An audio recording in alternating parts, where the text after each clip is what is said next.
Hello student, पिछले lecture में हम लोगों ने डॉज प्रोसेस देखा था, सेंडमेयर रिएक्शन, गैटरमैन रिएक्शन, उस सब पे सारा क्वेश्चंस देखा था। आज हम लोग फिर से कुछ कन्वर्जेंस देखेंगे और देन हम लोग का फिजिकल प्रॉपर्टीज बचा हुआ है, चाहे वो अल्काइल हैलाइड का हो चाहे वो एराइल हैलाइड का हो। बहुत छोटा सा चीज़ है, जैसे मेल्टिंग बॉइलिंग पॉइंट क्या होगा, सॉल्युबिलिटी क्या होगा, डायपोल मोमेंट क्या होगा, ये सब थोड़ा देख लेंगे और देन हम लोग मूव कर जाएंगे इंडस्ट्रियल वाले में, जैसे कि आपका डीडीटी क्या होता है, फ्रियोन क्या होता है, ये सब सारा कंडीशंस हम लोग देखेंगे।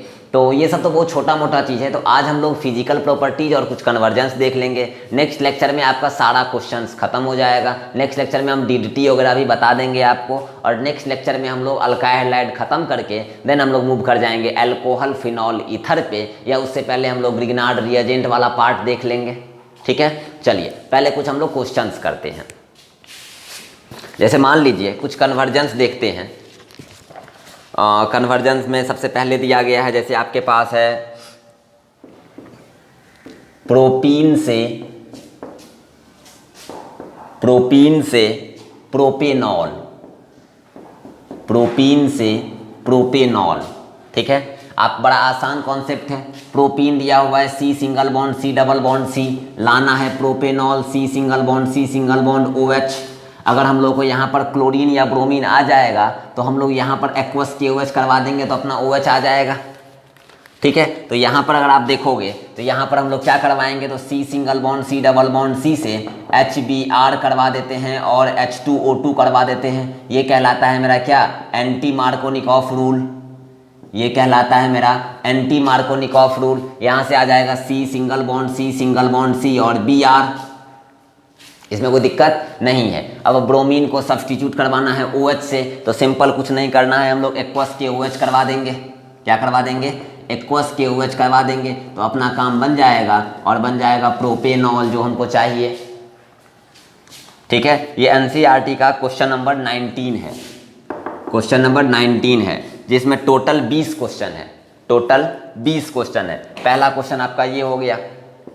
सेकेंड क्वेश्चन की अगर हम लोग बात करें तो सेकेंड क्वेश्चन कह रहा है इथेनॉल से ब्यूट 1YNE, इथेनॉल से ब्यूट 1YNE। जब हम लोग को अल्काइन लाना है और 2 कार्बन भी बढ़ाना है तो याद कीजिए हम लोग Na single bond C triple bond C पढ़े थे, RX को Na single bond C triple bond C पढ़े थे। तो ये आपका पूरा का पूरा R के साथ जुड़ जाएगा और R single bond C triple bond C, 2 carbon का अल्काइन ऐड हो जाएगा। तो बताइए ethanol C single bond COH को पहले हम लोग SOCl2 करवा देंगे तो C सिंगल बॉन्ड Cl आ जाएगा, और यहाँ पर हम लोग Na single bond C triple bond C करवा देंगे, C single bond C triple bond C आ जाएगा, और इसी को तो हम लोग ब्यूट 1INE बोलते हैं। क्या इसमें कोई परेशानी? ये सब सारा हम लोग का पढ़ा हुआ है, बस क्वेश्चंस प्रैक्टिस धीरे धीरे करते करते हम लोग को ये सब चीज़ दिमाग में बैठ जाएगा। ठीक है, नेक्स्ट क्वेश्चन देखते हैं।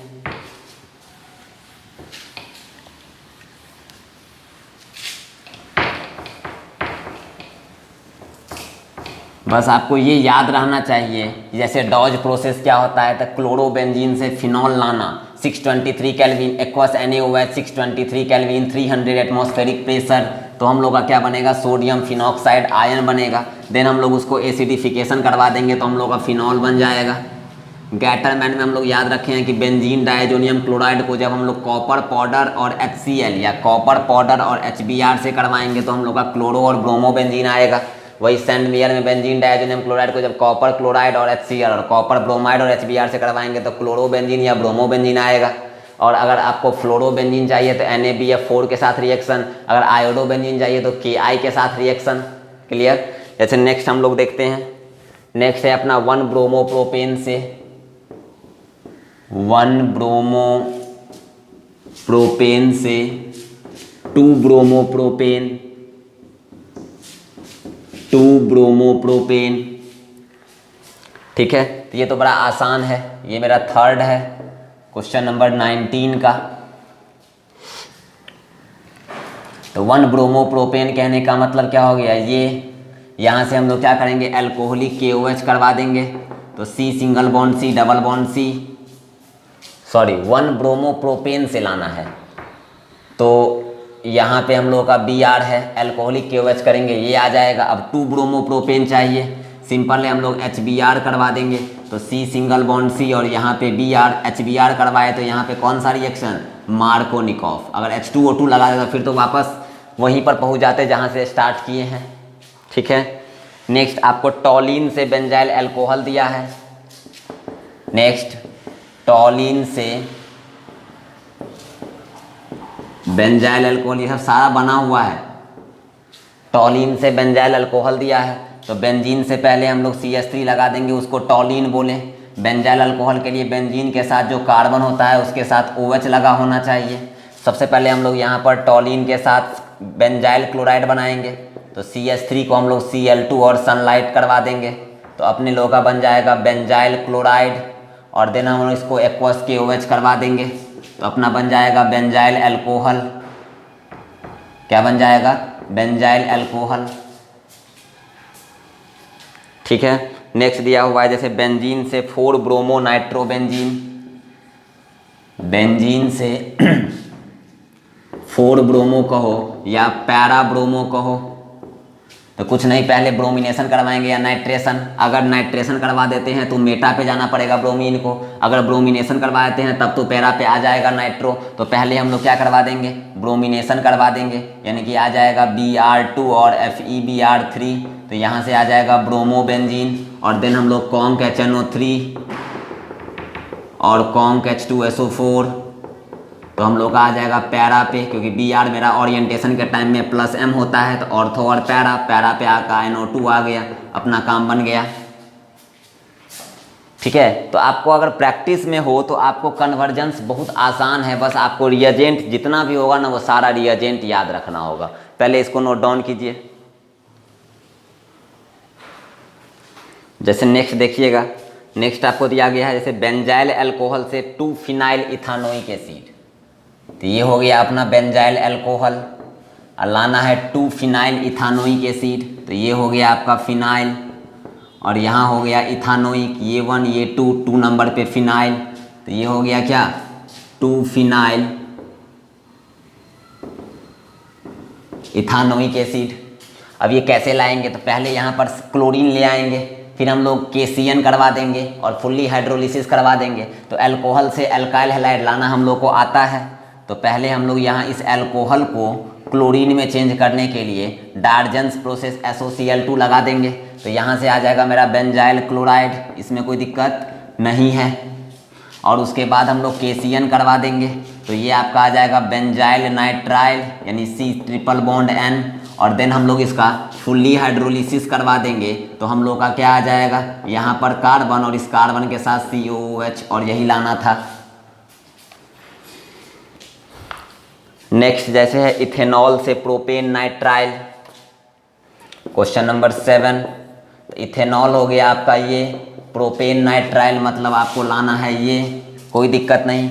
इस C∧OH को पहले आप SOCl2 करवा दो, तो C∧Cl, और देन KCN करवा दो, C∧CN आ गया प्रोपेन नाइट्राइल, क्योंकि ये कार्बन भी तो काउंट होगा, तो 2 3, तो प्रोपेन नाइट्राइल। फिर आपको दिया गया है एनिलीन से क्लोरोबेंजीन, याद कीजिए हम लोग पढ़े हैं सैंडमेयर रिएक्शन, तो पहले एनिलीन को NaNO2 + HCl 0 to 5 degree Celsius में कर देंगे। पहले हम लोग एनिलीन को क्या करेंगे, NaNO2 + HCl 0 to 5 degree Celsius या 273 केल्विन टू 278 केल्विन, तो मेरा बन जाएगा benzene diazonium chloride N2 + Cl-, और इसको अगर हम लोग CuCl और HCl से करवा देंगे तो अपना बन जाएगा क्लोरोबेंजीन, या कॉपर पाउडर HCl से करवाएंगे तो भी बनता क्लोरोबेंजीन। कॉपर पाउडर लेते तो गैटरमैन होता, कॉपर क्लोरीन और HCl लिए तो मेरा सैंडमेयर रिएक्शन है, आसान। नेक्स्ट 2 क्लोरोब्यूटेन से 3,4 डाइमिथाइल हेक्सेन, ये भी हम आपको बताए हैं।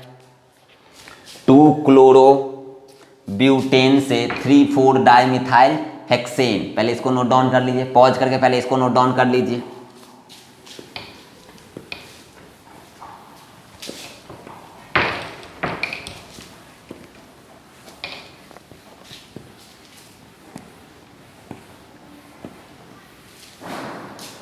आपको लाना है 2 क्लोरोब्यूटेन,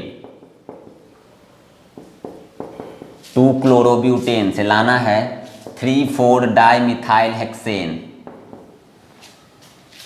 3,4 डाइमिथाइल हेक्सेन। सीधा ऊर्ज रिएक्शन लगा देते हैं, C single bond C single bond Cl plus 2Na plus एक और ले लेते हैं ये ग्रुप,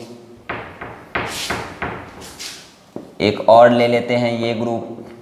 तो ये बोला पूरा का पूरा पार्ट निकल जाएगा, इसको हम लोग ड्राई ईथर के साथ करवा देंगे। तो ये 2NaCl बाहर निकलेगा। तो ये कार्बन, जिस कार्बन के साथ क्लोरीन अटैच रहेगा बाबू, उसी कार्बन के साथ ना मेरा जुड़ेगा। तो यहाँ से इस कार्बन से क्लोरीन निकला, यहाँ इस कार्बन से क्लोरीन निकला, और ये कार्बन इस कार्बन के साथ बॉन्ड बना लिया। तो देखोगे तो C single bond C, single bond C, और यहाँ पे जो जुड़ेगा वो हो जाएगा, ये नाम तो आ गया 3,4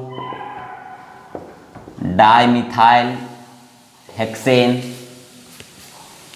ठीक है, नेक्स्ट दिया गया है 2 मिथाइल 1 प्रोपीन। क्या दिया गया है? 2 मिथाइल 1 प्रोपीन, 10वां नंबर। 2 मिथाइल 1 प्रोपीन कहने का मतलब ये हो गया, और लाना है 2 chloro 2 methyl propane, 2 chloro 2 methyl propane. Simple है, वहाँ क्लोरीन ऐड करना है जहाँ हाइड्रोजन कम है, सिंपल ही तो मार्कोनिकॉफ HCl करवा देंगे। सीधा मेरा क्या आ जाएगा, यहाँ पे Cl आ जाएगा और प्रोडक्ट ही आ जाएगा। ठीक है, अब देखो, अगर आपको स्ट्रक्चर बनाना नहीं आता है, अब आपको नॉमेनक्लेचर लिखना नहीं आता है, तो इसमें बाबू हम कुछ नहीं कर सकते हैं, कुछ नहीं कर सकते हैं। जब आपको हम acceptor, donor, GOC, reaction mechanism, orientation, reactivity, +M, -M, +I, -I, ये सब सारा बताए थे, उस टाइम आपको लग रहा था क्या कि अरे सर तो ऐसे ही बोल रहे हैं। हम आपको वहाँ पर बार बार कन्वे कर रहे थे, बाबू अभी पढ़ लो, क्योंकि आगे 12th में कुछ नया नहीं, बस कुछ नेम रिएक्शन मिलेगा, लेकिन उस नेम रिएक्शन का जो बेस होगा वो इसी GOC और रिएक्शन मैकेनिज्म पे डिपेंड रहेगा। तो हमने आपको उस टाइम कन्वे किया था। नो डाउट कुछ बच्चे वहाँ पे अलर्ट हुए और अभी तक खूब अच्छे पोजीशन पे चले गए, खूब अच्छे। कुछ अनएक्सपेक्टेड बच्चे जैसे जब क्वेश्चन पूछते हैं और जब उनसे हम पूछते हैं और जब वो बता देते हैं, तो हमको लगता है चलो यार कुछ बच्चे ऑनलाइन के थ्रू भी अच्छा खासा गेन कर लिया। ठीक है, वो तो डिपेंड करता है कि आपके लेने का वे कैसा है, आप लेना चाह रहे हो कि नहीं लेना चाह रहे हो, आपको सीखना है या नहीं सीखना है, आप में एक लर्निंग कैपेबिलिटी है या नहीं है। अगर ये सब सारा चीज़ है तो बच्चे यार ये सब चीज़ तुम आराम से सीख सकते हो। हाँ, एक चीज़ है कि बिना गाइडलाइनर के, बिना कोई ऐसे बिना गाइडलाइन किए हुए आप ऑर्गेनिक केमिस्ट्री नहीं समझ पाओगे। देखो थोड़ा बहुत क्या है ना, ये चीज़ अगर आपको बेस नहीं पता चलेगा, कहाँ पर Cl2 सनलाइट, कहाँ पर Cl2 FeCl3, ओरिएंटेशन में ऑर्थो पैरा कब, ओरिएंटेशन में मेटा कब, डोनर कौन, एक्सेप्टर कौन, इसमें थोड़ा बहुत कन्फ्यूजन रह जाता है। अगर आपको हम ढेर सारा एग्जाम्पल दिखा दिए, समझा रहे हैं एक्सेप्टर कैसे एक्सेप्टर, डोनर कैसे डोनर, +M तो कैसे +M, -M तो कैसे -M, अगर एक बार ये दिमाग में बैठ गया तो बताओ ये सब चीज़ समझना क्या बहुत बड़ी बात है? नहीं है। तो पहले आप इसको नोट डाउन कीजिए, देन बाकी बचा 10 क्वेश्चन भी हम लोग देख लेते हैं इस क्वेश्चन नंबर 19 का। ठीक है, चलिए नेक्स्ट क्वेश्चन नंबर 11 देखते हैं। 11 कह रहा है इथाइल क्लोराइड से लाना है आपको propanoic acid, C single bond COOH। सबसे पहले क्या करेंगे, C सिंगल बॉन्ड Cl में KCN करवा देंगे, कार्बोक्सिलिक एसिड जब का ये तो नाइट्राइल करवाएंगे, तो बन जाएगा अपना C single bond C triple bond N। और जब इसको हम लोग फुल्ली हाइड्रोलिसिस करवा देंगे तो C single bond COOH product बन गया। बड़ा आसान कॉन्सेप्ट है। जब कभी भी आपको कार्बोक्सिलिक एसिड चाहिए तो उस कार्बोक्सिलिक एसिड में कुछ नहीं करना है, हम लोग को उस क्लोरीन को पहले नाइट्राइल में कन्वर्ट कर लेंगे और देन उस नाइट्राइल को फुल्ली हाइड्रोलिसिस करवा देंगे, अपना काम बन जाएगा। नेक्स्ट, जैसे ब्यूट1इन दिया हुआ है, ब्यूट1इन, और उस ब्यूट1इन को कन्वर्ट करना है किसमें, नॉर्मल ब्यूटाइल आयोडाइड में, नॉर्मल ब्यूटाइल आयोडाइड में। तो कुछ नहीं करना है, यहाँ पर आप देखोगे तो सबसे पहले यहाँ पर आपको क्लोरीन या ब्रोमीन चाहिए और देन हैलाइड एक्सचेंज लगा देंगे, इसमें तो कोई परेशानी नहीं है। तो आप बताओ, पहले यहाँ पे ब्रोमीन लाने के लिए हम लोग को एंटी मार्कोनिकॉफ लगाना पड़ेगा। तो यहाँ पर ले लेंगे HBr और यहाँ ले लेंगे H2O2, पेरोक्साइड, तो C सिंगल बॉन्ड C और यहाँ आ जाएगा Br। अब हमको ब्रोमीन को आयोडीन में कन्वर्ट करना है, फिंकलिस्टीन रिएक्शन लगाना है, plus NaI in the presence of dry acetone, तो अपना बन जाएगा 4 कार्बन का चेन और उसके साथ आयोडीन ऐड हो जाएगा। नेक्स्ट, जैसे हम लोग को दिया गया है 2 क्लोरोप्रोपेन से प्रोपेनॉल, 2 क्लोरोप्रोपेन से लाना है प्रोपेनॉल। आसान है, पहले हम लोग C सिंगल बॉन्ड Cl में एल्कोहलिक KOH करवा देंगे, तो आ जाएगा अपना अल्कीन। उस अल्कीन में यहाँ पर Br आ जाएगा, तो हम लोग SOCl2 करा के एक्वस KOH करा के OH करा देंगे। तो पहले हम लोग यहाँ पर HBr और H2O2 करवाएंगे, तो C single bond C Br। अब एक्वस KOH करवाएंगे तो Br हट जाएगा, OH आ जाएगा, सब्सटीट्यूशन, तो aqueous KOH C single bond C और OH। ठीक है, तो आप जितना ज़्यादा प्रैक्टिस करोगे उतना आसान हो जाएगा ये चीज़। तो चलिए 13 तक हो गया। चलिए अब अगर हम लोग बात करेंगे 14 आइसोप्रोपाइल अल्कोहल से आयोडोफॉर्म, आइसोप्रोपाइल अल्कोहल से आयोडोफॉर्म। चलिए नेक्स्ट देखिएगा, एक बच्चे ने पूछा है 14 नंबर, बहुत बच्चे से 14 नंबर नहीं बना होगा। 14 नंबर जो है वो हम लोग एक्चुअली पढ़े नहीं है, ये हैलोफॉर्म रिएक्शन है, आयोडोफॉर्म रिएक्शन है, आयोडोफॉर्म टेस्ट होता है। ये एक्चुअली हम लोगों को अल्डिहाइड कीटोन में पढ़ना था, लेकिन ये अभी हम लोग अगर देखें तो थोड़ा बहुत देख सकते हैं कि आइसोप्रोपाइल अल्कोहल को हम लोग ये बोल सकते हैं। ठीक है, अगर हम लोग इसको क्या करेंगे, अगर हम लोग इसको रिएक्शन करवा देंगे, रिएक्शन करवाने के लिए अगर हम लोग ले लेते हैं 4I2 plus 6NaOH, 4I2 plus 6NaOH, ये कुछ नहीं है, बस ये आयोडोफॉर्म रिएक्शन है लेबोरेटरी का। तो हम लोग यहाँ से क्या देखते हैं, तो एक बन जाएगा मेरा, इसको हम लोग क्या करेंगे ना, हीट करवा देंगे, तो ये मेरा बन जाएगा एक CHI3 प्लस, और जो बच गया वो बच जाएगा CH3COONA। क्या हो जाएगा, CH3COONA। अब बाहर जो भी निकलना है, बाहर निकल जाएगा 5NaI प्लस 5H2O। तो आप बोलोगे सर कौन कौन आयोडोफॉर्म टेस्ट देता है, तो हम वो सारा आयोडोफॉर्म टेस्ट देगा जिसमें 2 नंबर कार्बन पे अल्कोहल रहेगा, वो मेरा हमेशा CHI3 देगा। और CHI3 को हम लोग आयोडोफॉर्म बोलते हैं। क्या बोलते हैं, CHI3 को हम लोग आयोडोफॉर्म बोलते हैं। क्लियर, जैसे CHCl3 को हम लोग क्लोरोफॉर्म बोलते हैं, क्लोरोफॉर्म बोलते हैं। CHBr3 को हम लोग ब्रोमोफॉर्म बोलते हैं, ब्रोमोफॉर्म बोलते हैं। ठीक है, तो जब कभी भी आपको आयोडोफॉर्म चाहिए तो हम लोग क्या करेंगे, 2 नंबर पे जब अल्कोहल रहेगा उसको अगर हम लोग 4I2 प्लस 6NaOH से करवाएंगे तो अपना CHI3 बनेगा। तो एक तो ये हो गया। अब ये भी हो सकता है 5 कार्बन ले लेंगे और यहाँ पर OH लगा देंगे, तो ये भी मेरा आयोडोफॉर्म टेस्ट दे देगा। एक कंडीशन ये हुआ कि 2 नंबर पे अल्कोहल। एक ये होगा कि C2H5OH, प्राइमरी अल्कोहल में सिर्फ यही अल्कोहल मेरा आयोडोफॉर्म टेस्ट देता है। ठीक है, प्राइमरी अल्कोहल में सिर्फ आपका इथाइल अल्कोहल आयोडोफॉर्म टेस्ट देता है। अगर हम बोलेंगे CH3OH तो ये मेरा आयोडोफॉर्म टेस्ट नहीं देगा। अगर हम बोल देंगे प्रोपेनॉल, आयोडोफॉर्म टेस्ट नहीं देगा। प्राइमरी अल्कोहल में सिर्फ इथाइल अल्कोहल ही मेरा आयोडोफॉर्म टेस्ट देता है, जिससे प्रोडक्ट में आयोडोफॉर्म बनेगा। ठीक है, एक दूसरा कंडीशन कि जब दूसरे नंबर कान पर एक OH रहेगा तो भी मेरा आयोडोफॉर्म टेस्ट देगा। और तीसरा और लास्ट कंडीशन होता है कि जब कभी भी अपने पास C single bond C double bond O group रहता है, उसके बाद अगर C सिंगल बॉन्ड C रहेगा तो ये वाला कंडीशन भी C single bond C double bond O containing group, यहाँ पे आप कुछ भी लगा रहे R, तो ये वाला ग्रुप भी मेरा आयोडोफॉर्म टेस्ट दे देगा। समझिएगा, 3 कंडीशन हम बोले। एक कंडीशन बोले कि जब हम लोग के पास प्राइमरी अल्कोहल में सिर्फ इथेनॉल होगा, प्राइमरी अल्कोहल में सिर्फ इथेनॉल होगा तो मेरा क्या होगा, वो आयोडोफॉर्म टेस्ट देगा। उसके बाद अल्कोहल वाले में एक और अल्कोहल, जब कभी भी 2 नंबर कार्बन पर एक OH रहेगा, सेकेंडरी कार्बन पर एक OH रहेगा, तो हम लोग बोलेंगे कि वो भी मेरा आयोडोफॉर्म टेस्ट देगा। लेकिन क्या अगर हम बोलेंगे कि यहाँ पर secondary C single bond C और यहाँ पर OH लगा है, क्या ये 2 नंबर पे OH है? आप बोलोगे नहीं, तो क्या ये आयोडोफॉर्म टेस्ट देगा? आप बोलोगे सर नहीं देगा।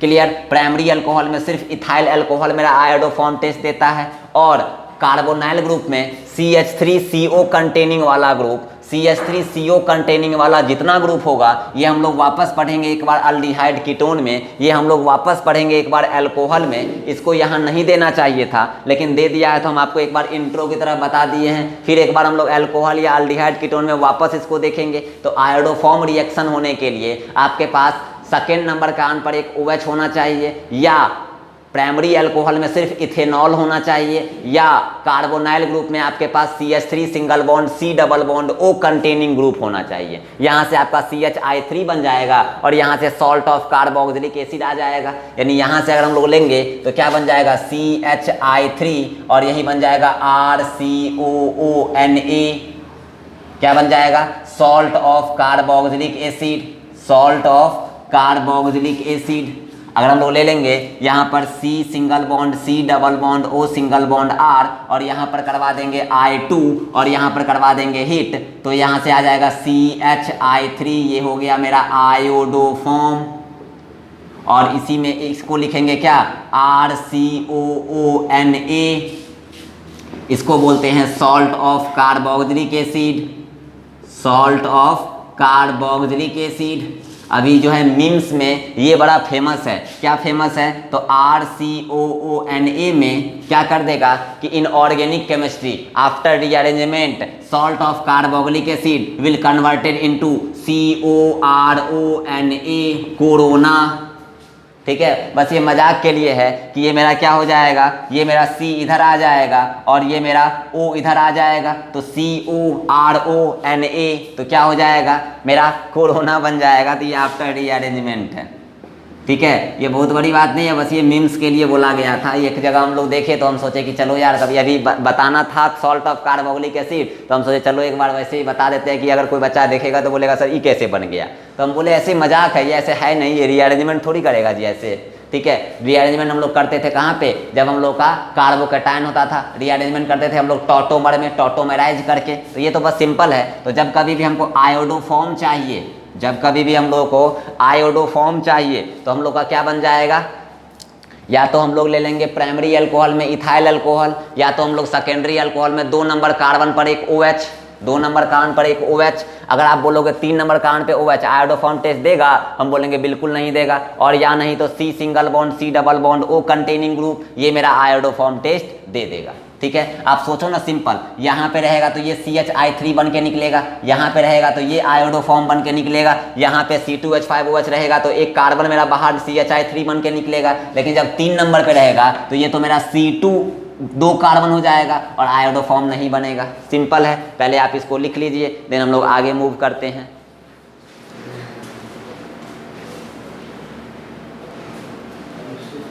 चलिए नेक्स्ट देखते हैं हम लोग।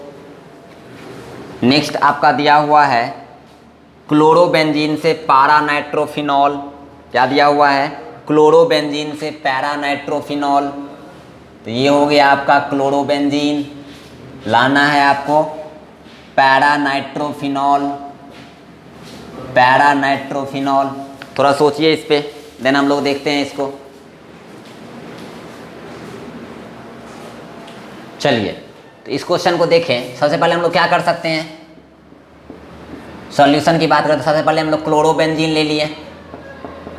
अब इस क्लोरोबेंजीन को हम लोग ऐसा कर सकते हैं कि डॉज प्रोसेस लगा देते हैं।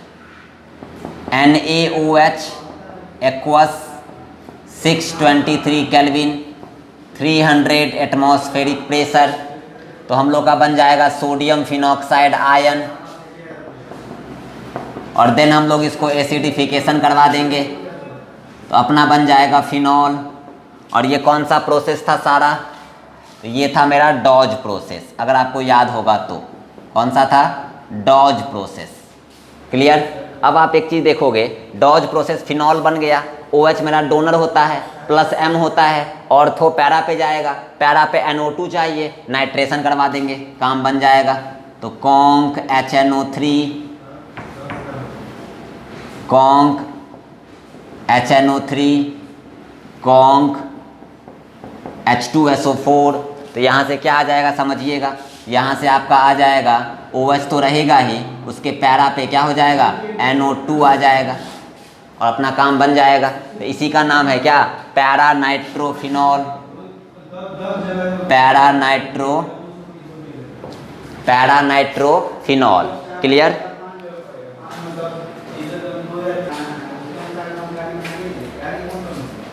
चलिए नेक्स्ट अगर हम लोग बात करेंगे, नेक्स्ट आपको दिया गया है जैसे 2 ब्रोमोप्रोपेन से 1 ब्रोमोप्रोपेन, क्या लाना है, 2 ब्रोमोप्रोपेन से 1 ब्रोमोप्रोपेन। ठीक है, आसान है। पहले हम लोग एल्कोहलिक KOH करवा देंगे, एल्कोहलिक KOH करवा देंगे, C single bond C double bond C है। अब टर्मिनल पे ब्रोमीन चाहिए, एंटी मार्कोनिक ऑफ रूल लगा देंगे, यानी आ जाएगा अपना HBr H2O2, अपना काम बन गया। ये आ गया अपना नॉर्मल प्रोपाइल ब्रोमाइड, यानी 1 ब्रोमोप्रोपेन। नेक्स्ट है अपने पास क्लोरोइथेन से ब्यूटेन, अपने पास है क्लोरोइथेन से ब्यूटेन, क्लोरोइथेन से ब्यूटेन। तो कोई दिक्कत नहीं है। सबसे पहले हम लोग क्या करवा देंगे, C2H5Cl है, यहाँ 2 मोल प्लस 2Na ड्राई ईथर करवा देंगे। ये कौन सा रिएक्शन, ऊर्ज रिएक्शन, कौन सा रिएक्शन, ऊर्ज रिएक्शन। दोनों चारों कार्बन जुड़ जाएगा और बन जाएगा मेरा 5 कार्बन का ब्यूटेन और बाहर निकल जाएगा 2NaCl, तो बन गया मेरा ब्यूटेन। नेक्स्ट है अपना बेंजीन से डाइफिनाइल, फिर उस बेंजीन को पहले क्लोरोबेंजीन में ले आओ Cl2FeCl3 करके, और फिर हम लोग फिटिक रिएक्शन लगा देंगे, 2 मोल क्लोरोबेंजीन का ले लेंगे, 2Na ड्राई ईथर करवा देंगे, तो अपना आ जाएगा क्या, डाइफिनाइल या बाइफिनाइल। नेक्स्ट दिया गया है टर्सरी ब्यूटाइल ब्रोमाइड से आइसोब्यूटाइल ब्रोमाइड, क्या दिया है, टर्सरी ब्यूटाइल ब्रोमाइड से आइसोब्यूटाइल ब्रोमाइड। ध्यान दीजिएगा, टर्सरी ब्यूटाइल ब्रोमाइड से आइसोब्यूटाइल ब्रोमाइड। पहले टर्सरी ब्यूटाइल ब्रोमाइड का स्ट्रक्चर बनाइए। टर्सरी ब्यूटाइल कहने का मतलब टर्सरी कार्बन से मेरा क्या है, ब्रोमीन अटैच है, तो ये मेरा हो गया टर्सरी कार्बन और उससे हो गया मेरा ब्रोमीन अटैच, तो ये हो गया मेरा tertiary butyl bromide, tertiary butyl bromide. और यहाँ से हम लोगों को लाना है, क्या लाना है, आइसोब्यूटाइल ब्रोमाइड। तो आइसोब्यूटाइल कहने का मतलब ये हो गया, आइसोब्यूटाइल ब्रोमाइड मतलब ये जो ग्रुप होता है ये मेरा आइसो होता है और 4 कार्बन है तो आइसोब्यूटाइल, अब ब्रोमीन अटैच है तो आइसोब्यूटाइल ब्रोमाइड। अगर हम इसके सॉल्यूशन की बात करें तो सबसे पहले C single bond C single bond C single bond Br, इसमें हम लोग अल्कीन लाएंगे तो एल्कोहलिक KOH आ जाएगा, C single bond C double bond C। अब हम लोग को यहाँ Br चाहिए, anti Markovnikov of rule HBr H2O2 C single bond C single bond C और यहाँ पे Br, अपना काम बन जाएगा। और यही तो है अपना क्या, आइसोब्यूटाइल ब्रोमाइड। ठीक है, नेक्स्ट आपको दिया गया है एनिलीन से फिनाइल आइसोसाइनाइड। क्या दिया हुआ है, एनिलीन से फिनाइल आइसोसाइनाइड। ये हो गया आपका एनिलीन और लाना है फिनाइल आइसोसाइनाइड। क्या लाना है, फिनाइल आइसोसाइनाइड और वो हो जाएगा आपका NC, फिनाइल आइसोसाइनाइड। तो ये हो जाएगा आपका NC। इसके लिए क्या करते हैं हम लोग, ये जो रिएक्शन है ये यहाँ पढ़ना ही नहीं था, ये है हम लोग को अमाइन में, इसका रिएक्शन का नाम होता है carbyl amine reaction, carbyl amine reaction. इसमें कुछ नहीं करना होता है, जब हम लोग RNH2 को CHCl3 plus 3 mole of KOH, 3 mole of KOH, तो हम लोग का बन जाएगा क्या, RNC। तो अगर हम यहाँ पे बेंजीन के साथ NH2 लिए हैं तो ये बेंजीन के साथ NC कब बन जाएगा, जब इसको हम लोग CHCl3 plus 3 mole of KOH के साथ करवाएंगे तो अपना इसके साथ आ जाएगा NC, और यही तो मेरा क्या होता है, फिनाइल आइसोसाइनाइड, फिनाइल आइसोसाइनाइड। और ये रिएक्शन क्या कहलाता है, ये रिएक्शन हो गया कार्बाइल एमाइन रिएक्शन। अब कार्बाइल एमाइन रिएक्शन जो होगा वो जनरली पढ़ना है हम लोग को अमाइन चैप्टर में, लेकिन यहाँ अब दे दिया है तो आपको देखना होगा, बस आप इसको एक बार देख लीजिए, वहाँ हम लोग डिटेल में पढ़ेंगे, ठीक है। जनरली नहीं बताते हैं यहाँ पे, लेकिन चलो यार बता दिए कि आपको आगे कहीं ना कहीं आपको तो मिलना ही है, ऐसा तो नहीं है कि आज के बाद नहीं मिलेगा। ये सारा चीज़ आपको दोबारा हर जगह मिलेगा, चाहे वो अल्कोहल में इन करेंगे तब मिलेगा, अल्डिहाइड में इन करेंगे तब मिलेगा, अमाइन में इन करेंगे तब मिलेगा, ठीक है। तो पहले आप इसको नोट डाउन कर लीजिए, आपका क्वेश्चन नंबर 19 का 20 क्वेश्चन सॉल्व हो गया।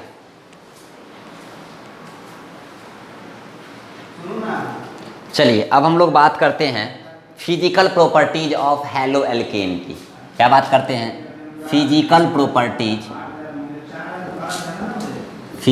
प्रॉपर्टीज ऑफ हैलो अल्केन, ठीक है। उसमें हम लोग बात करते हैं बॉइलिंग पॉइंट की। क्या बात करेंगे, बॉइलिंग पॉइंट की। तो बॉइलिंग पॉइंट कहा जाएगा जहाँ कहीं भी पोलर नेचर ज़्यादा होगा, बॉइलिंग पॉइंट ज़्यादा होगा, ठीक है। जैसे ले लेंगे हम लोग RH, और अगर हम ले लेंगे अल्कीन, यानी कि अगर हम लोग ले लेंगे CH3 सिंगल बॉन्ड CH3, तो अगर हम लोग यहाँ पे बात करेंगे तो यहाँ पर इस R और इस X में इलेक्ट्रोनिगेटिविटी का डिफरेंस ज़्यादा होगा, यानी कि ये जो होगा वो मेरा हो जाएगा पोलर और ये हो जाएगा मेरा नॉन पोलर। तो इस कारण से हम लोग बोलेंगे कि हैलो एल्केन का बॉइलिंग पॉइंट ज़्यादा होता है किसके कंपेयर में, तो अल्केन के कंपेयर में। तो boiling point of haloalkane is greater than of alkane due to polarity nature of its haloalkane. तो हम लोग अल्केन और अल्काइल हैलाइड में बोलेंगे कि अल्काइल हैलाइड पोलर नेचर का होता है, और पोलर नेचर होने के कारण इसका बॉइलिंग पॉइंट ज़्यादा होगा किससे, अल्केन से, किसी भी अल्केन से, ठीक है। चलिए अब एक केस और हो सकता है, अगर सारा अल्काइल हैलाइड ही है, अगर सारा अल्काइल हैलाइड ही है, जैसे मान लो ये तो फर्स्ट हुआ इसका बॉइलिंग पॉइंट में, एक और ले सकते हैं, जैसे ले लेंगे अगर हम लोग CH3Cl, या हम लोग ले लेते हैं RCl, RBr और RI। अब यहाँ भी R वही, अब तीनों हैलोजन है, तो हम लोग जानते हैं boiling point directly proportional to molecular mass, यानी कि हम लोग बोल सकते हैं कि R तो कॉमन, आयोडीन का मॉलिक्यूलर मास ज़्यादा, इसीलिए हम लोग लिख सकते हैं कि RI greater than RBr greater than RCl। Clear. चलिए, और तीसरा, अगर आपका हैलोजन भी सेम हो जाए लेकिन अल्काइल ग्रुप बदल जाए, जैसे अगर हम एक ले लेंगे C सिंगल बॉन्ड CBr, और एक ले लेंगे C सिंगल बॉन्ड CBr, ठीक है। तो अब यहाँ देखो, तो हम लोग क्या बोलेंगे कि यहाँ भी अल्काइल हैलाइड दोनों सेम है, लेकिन क्या है, आइसोमेरिक अल्काइल हैलाइड है। तो हम लोग इस कंडीशन में पढ़ते हैं कि boiling point inversely proportional to branching, तो यहाँ ब्रांच आ गया, इसलिए इसका बॉइलिंग पॉइंट कम होगा, और यहाँ पर ब्रांच नहीं है तो यहाँ पर बॉइलिंग पॉइंट ज़्यादा होगा। बॉइलिंग पॉइंट कम होने के कारण सरफेस एरिया कम है, सरफेस एरिया कम है, यहाँ पर सरफेस एरिया और कम हो जाएगा, यहाँ पर सरफेस एरिया और कम हो जाएगा, तो बॉइलिंग पॉइंट और कम हो जाएगा, क्योंकि ब्रांचिंग बढ़ गया, सबसे ज़्यादा ब्रांचिंग इसी में, इसीलिए सबसे कम बॉइलिंग पॉइंट, सबसे कम ब्रांचिंग यानी ब्रांचिंग है ही नहीं तो सबसे ज़्यादा बॉइलिंग पॉइंट। अगर हम लोग यहाँ पर 1, यहाँ पर अगर हम लोग 2 और यहाँ अगर हम लोग 3 लेते हैं तो बॉइलिंग पॉइंट का ऑर्डर हो जाएगा क्या, तो 1 ग्रेटर देन 2 ग्रेटर देन 3। तो बॉइलिंग पॉइंट में 3 कंडीशन देखते हैं। सबसे पहले तो हम लोग देखेंगे कि अल्काइल हैलाइड और अल्केन में अल्काइल हैलाइड का बॉइलिंग पॉइंट ज़्यादा होता है, क्योंकि अल्काइल हैलाइड के पास पोलैरिटी नेचर होता है, क्योंकि इलेक्ट्रोनिगेटिविटी का डिफरेंस होता है, इसीलिए अल्काइल हैलाइड का बॉइलिंग पॉइंट ज़्यादा होगा किसके कंपेयर में, तो अल्केन के कंपेयर में। ठीक है, फिर हम लोगों के पास अगर सारा अल्काइल हैलाइड ही है लेकिन हैलाइड अलग अलग है, तो हम लोगों ने पढ़ा है कि जिसका मॉलिक्यूलर मास जितना ज़्यादा होगा बॉइलिंग पॉइंट उतना ही ज़्यादा होगा। यानी कि अगर हम लोग यहाँ पर RCl, RBr और RI ले लिए और हम लोगों ने देखा boiling point directly proportional to molecular mass, तो यहाँ पर RI greater than RBr greater than RCl जब हैलोजन अलग अलग था। अब अगर ऐसा केस आ जाए कि हैलोजन भी सेम हो जाए, नंबर ऑफ मॉलिक्यूलर मास भी सेम हो जाए, तो हम लोग देखेंगे ब्रांचिंग वाला कॉन्सेप्ट, तब तो ये आइसोमर वाला पार्ट हो गया। तब हम लोगों ने पढ़ा कि boiling point inversely proportional to branching, जितना ज़्यादा ब्रांच होगा सरफेस एरिया उतना कम होगा, बॉइलिंग पॉइंट उतना ही कम होगा। सरफेस एरिया सबसे कम यहाँ, ब्रांचिंग सबसे ज़्यादा यहाँ, बॉइलिंग पॉइंट सबसे कम यहाँ। तो बॉइलिंग पॉइंट सबसे ज़्यादा कहाँ होगा, जहाँ ब्रांचिंग नहीं होगा, तो 1 वाले में ब्रांचिंग नहीं है इसीलिए यहाँ बॉइलिंग पॉइंट सबसे ज़्यादा, 3rd वाले में ब्रांचिंग सबसे ज़्यादा है इसलिए बॉइलिंग पॉइंट सबसे कम, तो ऑर्डर हो जाएगा 1 ग्रेटर देन 2 ग्रेटर देन 3।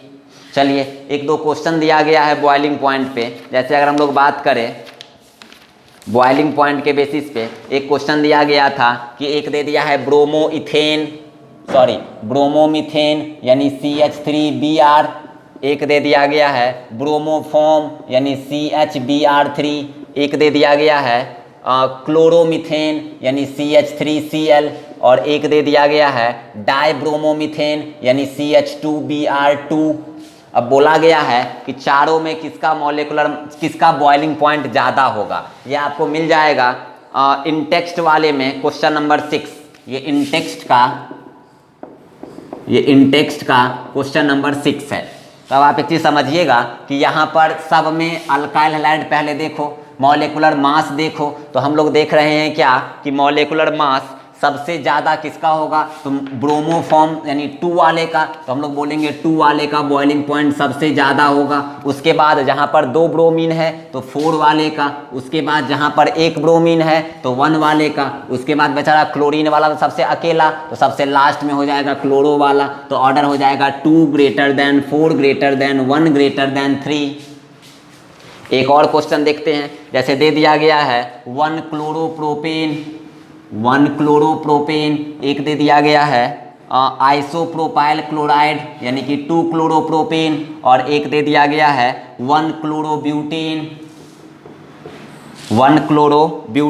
तो अब बताइए जहाँ मॉलिक्यूलर मास सबसे ज़्यादा वहाँ पर बॉइलिंग पॉइंट ज़्यादा, यहाँ पर 3 कार्बन, यहाँ भी 3 कार्बन, यहाँ 4 कार्बन, हैलोजन तो सब में सेम, तो यहाँ 4 कार्बन तो मॉलिक्यूलर मास सबसे ज़्यादा, तो बोलेंगे 3 वाले का बॉइलिंग पॉइंट सबसे ज़्यादा हो जाएगा। अब 1 और 2 का मॉलिक्यूलर मास सेम, ब्रांचिंग यहाँ पे है, ब्रांचिंग यहाँ पे नहीं है, जहाँ ब्रांचिंग होगा वहाँ पे बॉइलिंग पॉइंट कम होगा, तो 1 वाले का बॉइलिंग पॉइंट ज़्यादा, चूँकि यहाँ ब्रांचिंग नहीं है तो 3 ग्रेटर देन 1 ग्रेटर देन 2। ये भी आपका इन टेक्स्ट का क्वेश्चन नंबर 6 है, जिसका दूसरा क्वेश्चन ये है। ठीक है, तो अब आपको बॉइलिंग पॉइंट वाला कॉन्सेप्ट समझ में आ गया। ठीक है, फिर हम लोग ले लेते हैं डेंसिटी वाला प्रॉब्लम। तो हम लोग लिखेंगे यहाँ पर क्या, सेकेंड कंडीशन में लिखिएगा, सेकेंड फिजिकल प्रॉपर्टीज में लिखिएगा डेंसिटी के बारे में। पहले आप इस पूरे को लिख लीजिए, एग्जाम्पल लिख लीजिए, देन हम लोग सेकेंड फिजिकल प्रॉपर्टीज डेंसिटी के बारे में पढ़ेंगे। नेक्स्ट हम लोग बात करते हैं डेंसिटी के बारे में। डेंसिटी के बारे में तो डेंसिटी के बारे में तो हम लोग कह सकते हैं बाबू कि जितना ज़्यादा मॉलिक्यूलर मास होगा डेंसिटी उतना ही ज़्यादा होगा, क्योंकि डेंसिटी क्या होता है, मास अपॉन वॉल्यूम। तो मास जितना ज़्यादा डेंसिटी उतना ही ज़्यादा। तो हम लोग लिख सकते हैं कि ब्रोमो आयोडो लिख सकते हैं कि ब्रोमो आयोडो, ठीक है, and polychloro derivatives. Polychloro derivative मतलब एक से ज़्यादा क्लोरीन होगा, ठीक है, of hydrocarbon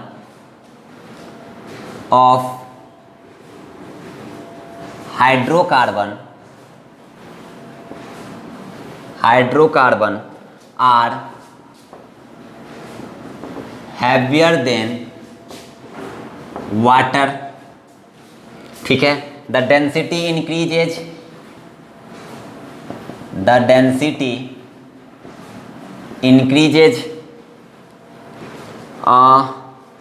with increases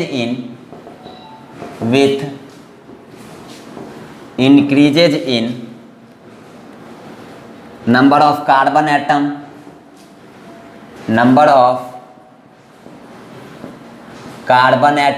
comma halogen atom and atomic mass of halogen, ठीक है। अब क्या हम लोग बोले कि the density increases with increases in number of carbon atom, carbon बढ़ेगा तो भी मॉलिक्यूलर मास बढ़ेगा, हैलोजन एटम बढ़ेगा तो भी मॉलिक्यूलर मास बढ़ेगा, एटॉमिक मास ऑफ हैलोजन जैसे क्लोरीन रहेगा और ब्रोमीन रहेगा तो ब्रोमीन का एटॉमिक मास ज़्यादा, तो हम लोग बोलेंगे जितना ज़्यादा मॉलिक्यूलर मास होगा डेंसिटी उतना ही ज़्यादा होगा। क्लियर। थर्ड लास्ट हम लोग लिखते हैं सॉल्युबिलिटी के बारे में। सॉल्युबिलिटी के बारे में हम लोग लिखेंगे कि haloalkane and haloarenes, कोई भी and haloarenes are practically insoluble in water।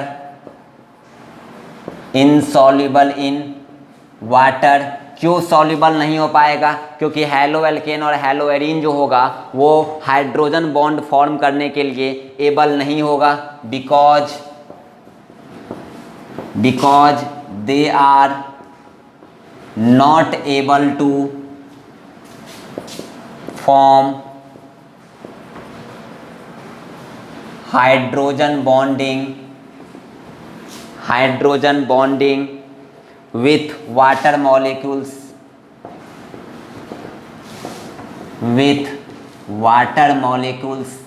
अरे यार हैलो एल्केन RX जो है क्या वाटर मॉलिक्यूल के साथ हाइड्रोजन बॉन्डिंग बना पाएगा? याद करो हाइड्रोजन बॉन्डिंग में इंट्रा हम लोगों ने पढ़ा, तो यहाँ पर जो है वो आपका अल्काइल हैलाइड आपके इसके साथ आपका हाइड्रोजन बॉन्डिंग नहीं बनेगा तो हम लोग क्या बोल सकते हैं कि ये मेरा सॉल्युबल वाटर के साथ नहीं हो पाएगा। तो अल्काइल हैलाइड और aryl halide not soluble in water because they are not able to form hydrogen bonding, ठीक है। तो इसको आप लिख लीजिए। हम लोगों ने पढ़ा तीन चीज़, एक हम लोगों ने पढ़ा बॉइलिंग पॉइंट, एक हम लोगों ने पढ़ा डेंसिटी और एक हम लोगों ने पढ़ा सॉल्युबिलिटी। बॉइलिंग पॉइंट में पढ़ा जितना ज़्यादा मॉलिक्यूलर मास बॉइलिंग पॉइंट उतना ज़्यादा, या आप अगर RCl, RBr और Ri में लेंगे तो Ri का मॉलिक्यूलर मास ज़्यादा इसलिए बॉइलिंग पॉइंट ज़्यादा, उसके बाद RBr का, उसके बाद RCl का। अगर आपका हैलोजन सेम है, अगर आपका मॉलिक्यूलर मास सेम है तो हम लोग ब्रांचिंग पे जाएंगे और हम लोग पढ़ेंगे कि boiling point inversely proportional to branching, जितना ज़्यादा ब्रांचिंग बॉइलिंग पॉइंट उतना ही कम हो जाएगा। फिर हम लोगों ने जाना डेंसिटी के बारे में। डेंसिटी के बारे में हम लोगों ने बताया कि जितना ज़्यादा मॉलिक्यूलर मास होगा उतना ज़्यादा डेंसिटी होगा। ब्रोमो, आयोडो, पॉलीक्लोरो, जितना ज़्यादा हैलोजन एटम रहेगा तो आपका डेंसिटी उतना ही ज़्यादा। अगर हैलोजन सेम तो नंबर ऑफ हैलोजन के एटम पे जाएंगे, जितना ज़्यादा हैलोजन मॉलिक्यूलर मास उतना ही ज़्यादा, डेंसिटी उतना ही ज़्यादा। फिर हम लोग आ गए सॉल्युबिलिटी पे, तो हैलो अल्केन और हैलो एरीन सॉल्युबल नहीं होता है। किसमें? वाटर मॉलिक्यूल में। क्यों नहीं होता है? क्योंकि हैलो एल्केन या हैलो एरीन वाटर मॉलिक्यूल के साथ हाइड्रोजन बॉन्ड बनाने के लिए एबल नहीं होता है। तो ये आपका फिजिकल प्रॉपर्टीज था। ठीक है। देन हम लोग बात करेंगे फिजिकल प्रॉपर्टीज हैलो एरीन के बारे में। तो सारा कॉन्सेप्ट तो वही है, बस मेल्टिंग पॉइंट के बारे में हम लोग इसके या बॉइलिंग पॉइंट के बारे में हम लोग जान ले। तो अब लिखिएगा टॉपिक में physical properties of hello arenes.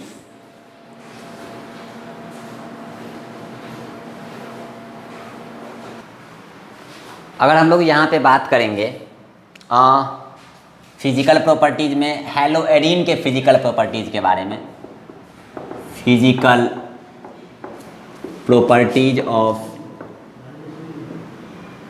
Hello arene, उसमें पहला हम लोग लिखते हैं मेल्टिंग पॉइंट और बॉइलिंग पॉइंट। बाकी सब तो आपका सॉल्युबिलिटी डेंसिटी सब वही रहेगा, मॉलिक्यूलर मास बढ़ेगा, डेंसिटी बढ़ेगा। सॉल्युबिलिटी हैलो एरीन का भी आपका वाटर में सॉल्युबल नहीं होगा। Reason melting point boiling point, तो जितना भी आपका आइसोमेरिक एराइल हैलाइड रहेगा, जितना भी आपका आइसोमेरिक एराइल हैलाइड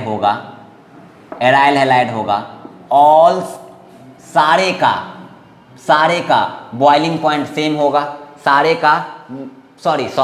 का मेल्टिंग पॉइंट क्या होगा, बॉइलिंग पॉइंट। ये वो आइसोमेरिक एराइल हैलाइड अगर दिया हुआ है, जैसे अगर हम लोग को दे दिया गया CH3 यहाँ पर Cl, एक ले लिया गया CH3 यहाँ पर Cl, तो ये मेरा आइसोमेरिक एराइल हैलाइड है। तो आइसोमेरिक एराइल हैलाइड में बॉइलिंग पॉइंट हमेशा क्या होगा, सेम होगा, बॉइलिंग पॉइंट हमेशा सेम होगा। बाकी सारा कंडीशन आपको पता है। तो जब कभी भी आपके पास आइसोमेरिक एराइल हैलाइड होगा और बॉइलिंग पॉइंट पूछेगा तो क्या हो जाएगा, सेम हो जाएगा। बस एक चीज़ याद रखना मेल्टिंग पॉइंट के बारे में, ऑर्थो और मेटा वाले का मेल्टिंग पॉइंट कम होता है, किससे, पैरा वाले से। रीजन अगर हम लोग यहाँ पे ले लेते हैं पैरा आइसोमर के बारे में, जैसे हम लोग ले लेते हैं यहाँ पर Cl और यहाँ पे Cl, एक ले लेते हैं हम लोग यहाँ पे Cl और यहाँ पे Cl, एक ले लेते हैं हम लोग यहाँ पे Cl और एक ले लेते हैं यहाँ पे Cl। तो मेल्टिंग पॉइंट में एक चीज़ याद रखिएगा, इसमें सिमेट्रिसिटी हो जाने के कारण क्रिस्टल लैटिस बेटर फिट बैठता है, इस कारण से यहाँ पे मेल्टिंग पॉइंट ज़्यादा हो जाता है इस दोनों के कंपेयर में। तो पैरा वाले का मेल्टिंग पॉइंट ज़्यादा हो जाएगा, पैरा वाले का मेल्टिंग पॉइंट ज़्यादा हो जाएगा ड्यू टू सिमेट्रिसिटी। क्लियर। तो हम लोग बस बॉइलिंग पॉइंट सारा चीज़ सेम ही रहेगा आइसोमेरिक का, बस मेल्टिंग पॉइंट में पैरा वाला याद रखेंगे कि पैरा वाला में सिमेट्रिसिटी हो जाने के कारण क्रिस्टल लैटिस में फिट बैठ जाता है, इस कारण से मेल्टिंग पॉइंट हाई हो जाता है। तो पैरा वाले का मेल्टिंग पॉइंट ज़्यादा होगा कंपेयर टू ऑर्थो और मेटा वाले के।